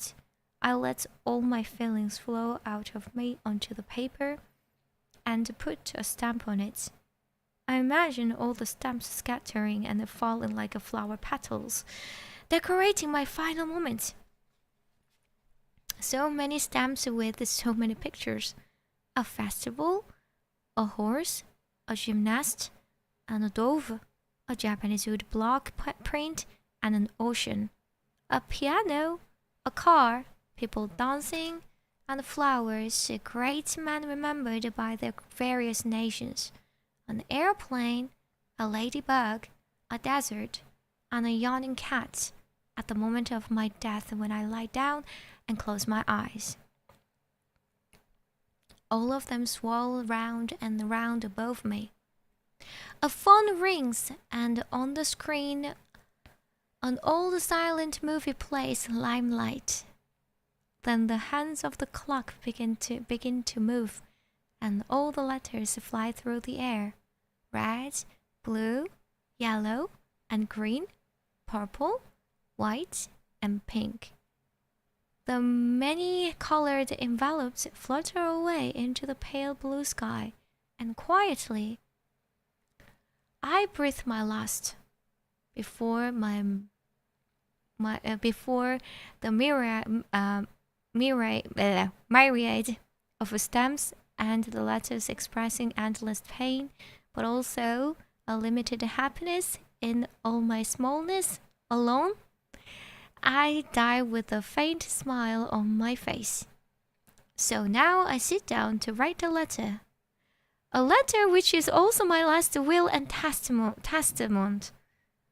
Who should I address my last letter to? I ponder this for a while when the cabbage comes up to me and meows. Oh yeah, that's it. Now I know. I will address my letter to the same person that I will deliver cabbage to before I die. There is only one person it can be.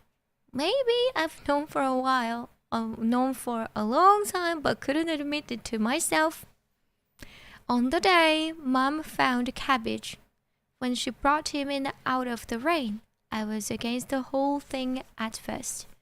Someday the cat was going to die, and once again Mom would be devastated. I didn't want her to feel so sad again, so at first I didn't think we should take in another cat, but you. Dad, you felt differently. Why not keep it? You said. We all die eventually anyway, both humans and cats. Once you understand and accept that, it's okay. Somewhere deep inside, I always knew that always knew that in your own way, you did care about Mother's needs. And you even felt something for Latus, our first cat. Even though you didn't show it the same way everyone else did, I realize now that I was wrong about you. You always said the right thing, and you were honest. I wonder if there was something about that made me reject you. I didn't know how to respond and fell silent. Then the kitten meowed and walked on its still unsteady feet to you, Father, and you picked it up and stroked it. I remembered you would do the same with Latus. Mom smiled when she saw this, and when you saw that Mom was happy, you brightened up too. He looks just like Latus, doesn't he? Yes, he does. Then we'll call him Cabbage. After you said this, you looked all embarrassed and handed the kitten to me. Then you went back to your shop, sat down at your desk, and carried on repairing clocks. You are the one who named Cabbage, so I'm leaving Cabbage with you, Dad.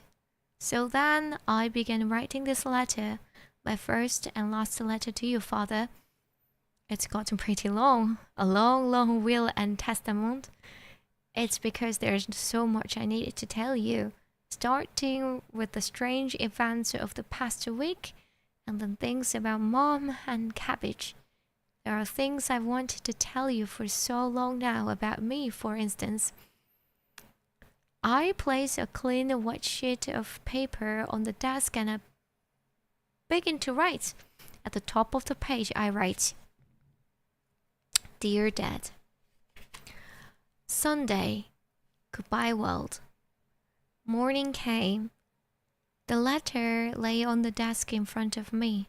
Finally finished, I had written and written without eating or drinking, with Cabbage occasionally interfering by jumping up on the desk and walking on the letter as I tried to write. And now that I'm done, I've put the letter in an overly large envelope and carefully picked out the stamps from my old collection. I chose a stamp with a picture of a sleeping cat on it and stuck it to the envelope. I picked up Cabbage and left the apartment. It was early morning and still a bit chilly as I made my way down the hill to the nearest mailbox. The red mailbox with its large mouth was waiting for me. It was the perfect ending. Or at least it should have been. I posted the letter, my father gets it, opens the envelope, and reads the letter. And in this way, my father gets to know what I was thinking and feeling. But something just wasn't right. I stood staring blankly at the gaping mouth of the mailbox, and then had second thoughts. I immediately turned and retraced my steps back up the hill with Cabbage in tow, and back to the apartment. Out of breath from the exertion, I opened the closet and pulled out some clothes. A white shirt, striped tie, and a charcoal grey suit. It was my postman's uniform. I put it on and looked at myself briefly in the mirror. The figure in the mirror looked a lot like my father. Over time, I had come to look just like my father.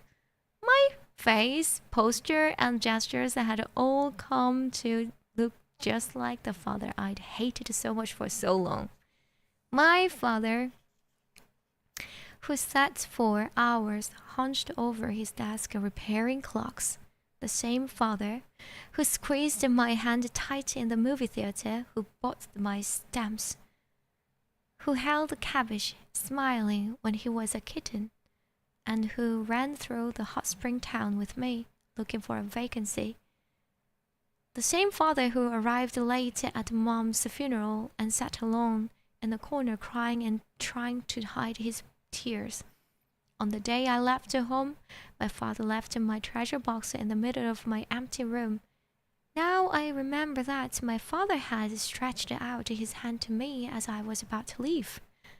All I had to do was take that hand. I should have taken it, as he had mine in the movie theater when I was still small. Father, all these years I really wanted to see you. I wanted to say I'm sorry. I wanted to say thank you and goodbye. I felt the tears beginning to run down my cheeks. I wiped them on the sleeve of my postman's uniform and put the letter in my bag. Then I ran out of the apartment. I clattered down the stairs and got on the bicycle I'd left at the bottom. I put Cabbage in the basket and sped down the hill. It was hard paddling, and the frame of the old bicycle squeaked. The tears ran down my face as I paddled. And soon I reached the next hill which I had to climb. The wind began to blow. The sky cleared, and I got the feeling that spring was on its way. The warm rays of the sun enveloping me.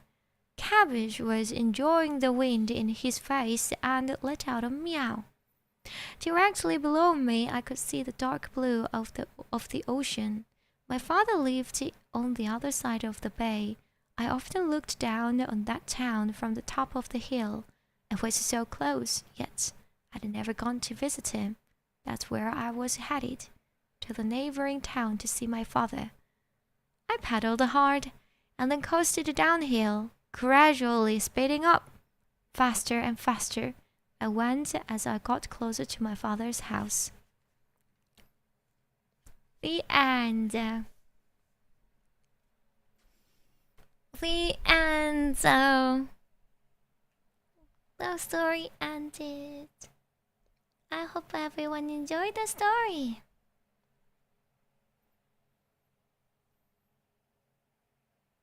Was it awesome, Sanj? That was beautiful. It is a beautiful story, yeah. Wow. A lot of thoughts in my head right now. Such a beautiful story. Very, very sweet one. Thank you. That was a beautiful story. Thank you. Nice story and voice reading. Thank you, Vovo. It's a really good book. I really enjoyed reading it. Got a bit surprised, but I actually thought, wait, where is this? The numbers are wrong. This can't be true. That's a bit too much expensive. I mean,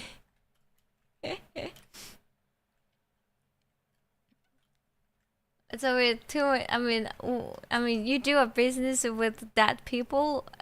I was like, this can't be 1 million. No. I'm probably reading it wrong. This isn't possible to have 1 million for this. I was like, yeah, okay. I've enjoyed it a lot. Thank you. It was very beautiful. Thank you, Zira. Made me think about my own chunky cats. Actually, I'm about to squeeze my cats too after this. Oh, wow, it's almost full. Wait, we have to rate. Okay. Calm down, everyone. Sort out your thoughts because we have to go to Pew Pew in a few minutes. Damn, time flew. I didn't know. I was so much into the story. Oh my gosh. I was really so much into the story. I couldn't wake up from the story. Sorry. Okay. I think I have to rate. Thank you so much for enjoying. Thank you. Thank you so much for enjoying, everyone. Oh, Arthur. Oh, it's true. He's facing his death too. Yeah. From comfy and chill to sweaty pew pew. Yeah. See you in a minute. Okay, I'm gonna rate. See you in a minute. See ya, Mama.